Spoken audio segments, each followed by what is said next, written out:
Hello DV besties and welcome to the new craft room. In today's video, we are doing something that a lot of you have asked about for a long time, and that is a DTF troubleshooting guide. So we've talked a lot about DTF, we've talked about how to use it, but as it goes when you're learning a new craft material, a lot of questions arise, a lot of troubleshooting arises. So we thought we'd make this video to show you some common mistakes that happen with DTF and how you can avoid them. The first pain point that happens a lot is if your DTF transfer just peels right off. It doesn't stick, it doesn't adhere, and then you're stressed out because you think, what did I do wrong? This is probably what you did wrong. Most people like to use the term that anything you can heat press on, you can DTF on. And that is true 99% of the time, unless you're using a sublimation blank like this one. Sublimation blanks are coated with a polymer coating that makes them really slick, and it makes it great for sublimation printing because of how sublimation printing works. But DTF is a little bit different. With sublimation, the solid breaks apart into a gas and then adheres to the surface and then solidifies again. Whereas with DTF, it's actually sitting on top of whatever you're pressing it on, even if it doesn't feel like it is. And so as a result, it doesn't stick to these slick polymer coated surfaces. So steer clear of sublimation blanks. If you're thinking, but Laura, I have to use this sublimation blank. It's so perfect for my DTF. Here's what you're gonna do. First, pre-press your blank for 5 to 10 seconds with firm pressure to reduce any moisture. Second, use firm pressure with your heat press. Third, press it at 310 degrees for 15 seconds and allow it to cool completely. Cool peel means cool peel, not warm. Then you're gonna post-press it again for 5 seconds with a cover sheet on the blank. And that is your best way to get DTF to stick to a sublimation blank. The second issue most people find is what happens when your DTF transfer is faded, patchy, or grainy. And usually that means that your DTF print isn't adhering deep enough into the fabric of whatever you're putting it on. So here's how you're gonna fix it. The first thing you're gonna do is make sure you're using a quality heat press. Make sure you're using a heat press that provides even heat and firm pressure for the entire time you're pressing your design. You also want to make sure you've got your heat press set to 320 degrees and you're pressing for a full 15 seconds. You also want to always make sure you pre-press your shirt or whatever blank you're putting your DTF on. This removes all the moisture from the blank and allows for an even pressing surface by getting out all of those wrinkles. And that's really going to help your design adhere more firmly, more clearly, and it prevents that patchiness. So always make sure you pre-press. The third issue people commonly face is what happens if your transfer starts peeling or cracking after you wash it. And usually that's an issue with your pressing. Always make sure you're using a high quality heat press.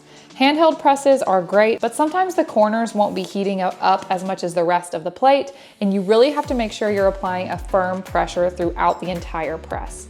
If you're able to get one, I highly recommend getting a clamshell press, but if you must use a handheld press, make sure you're using firm pressure and make sure to move the plate around as you press to get that even heating throughout.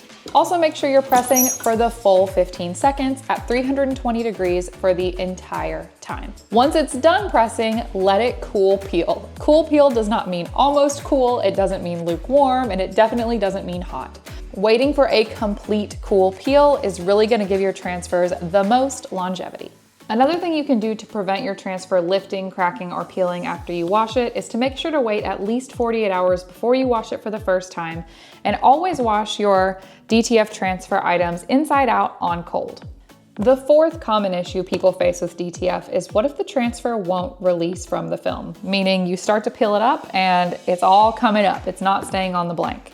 And usually that has to do with firm pressure, using the correct heat, all the things we've already talked about, but it can also have to do with your technique for actually doing the peeling. First, make sure you didn't skip that pre-press. Pre-pressing your garment is really going to help with the adhesion of your design.